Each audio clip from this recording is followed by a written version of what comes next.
আমার নাম এস.এম. মারুফা শিফা। আমি প্রথম শ্রেণীতে উঠব।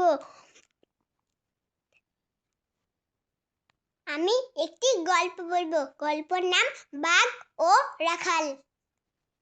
এক দেশে ছিল এক রাখাল। সে মাঠে গরু চড়াতো। আর বাঁশি বাজাতো। তবু তার সময় কাটতো না। একদিন সে মজা করলো। সে গাছের আড়ালে লুকালো। তারপর বলল, বাঘ এসেছে, বাঘ এসেছে। গ্রামবাসীরা দৌড়ে এলো। তাদের বোকা বানিয়ে সে খুব মজা পেল। এরকম সে অনেক দিন করলো।